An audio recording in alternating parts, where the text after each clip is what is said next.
Airlines in the US, Asia, and the UK have grounded Boeing 777s following an engine scare in the air over the weekend. A United flight made an emergency landing shortly after takeoff in Denver after one of its Pratt Whitney engines suffered a fan blade failure. Debris from the plane rained down across a Denver suburb. Bloomberg News reporter Alan Levin covers aviation for us, and he's joining me now to discuss. Hey, Alan, let's take a big step back here and just think about what happened, what we saw on Saturday. Do we know at this point what actually led to this engine failure? We're starting to get an idea.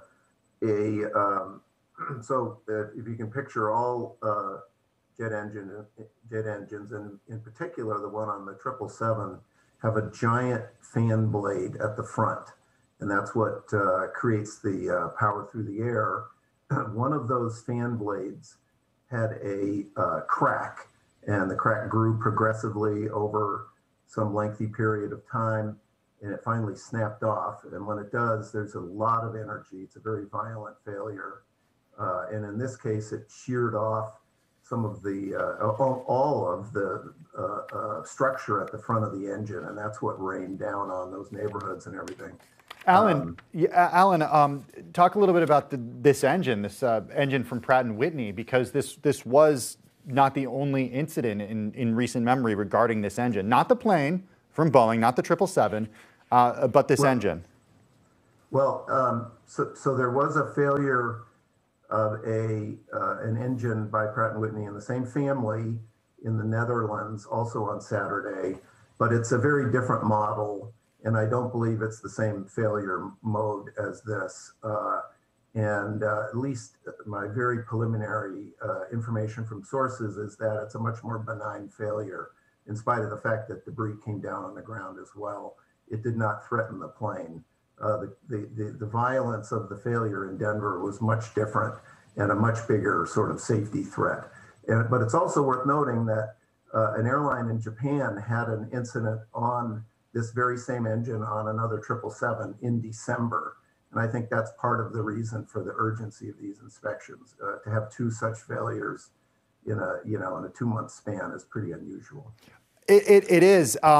But at the same time, the number of airplanes that this affects when it comes to machines around the world is relatively small, right? Especially with regard to United Airlines here in the US. Take us through some numbers here on affected planes.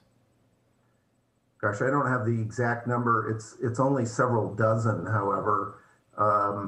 Boeing has moved chiefly to the General Electric engine, not the Pratt Whitney one involved in this accident, on its 777s.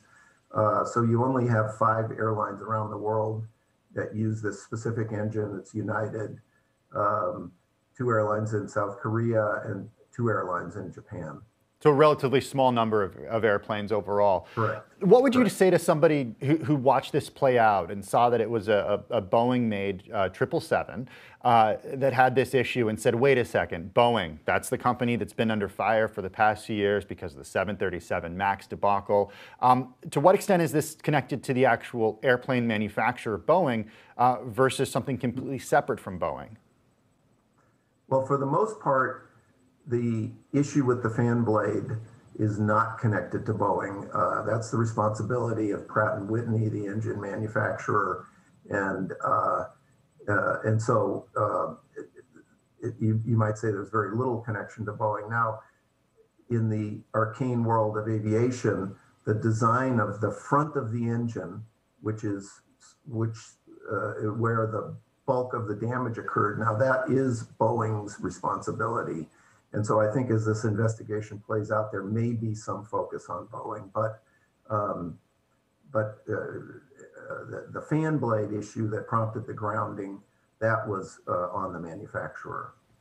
I think a lot of people who, it was so interesting on Saturday, right? We saw this play out in front of us on social media. We saw pictures of the debris in Broomfield, Colorado. We saw pictures of and video of the plane flying on one engine, a plane that was set to be flying over the Pacific Ocean on its way to Honolulu from Denver. To what extent can airplanes like this fly safely with one engine? Well, that's a very good question, and the answer is they're supposed to be able to fly for hours on a single engine. When the FAA and other aviation regulators certify planes like this to fly over the oceans, they take great pains to ensure that they can fly as far as is needed to the nearest airport and make an emergency landing on a single engine.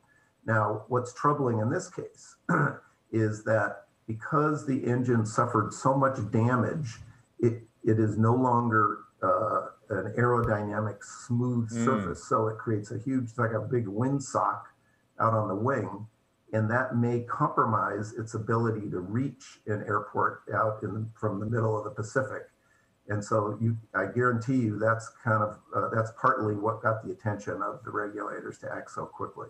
Well, an incredible feat for the pilot to get those passengers back to Denver safely. Bloomberg's Alan Levin, thanks so much for your time. We really appreciate it this morning.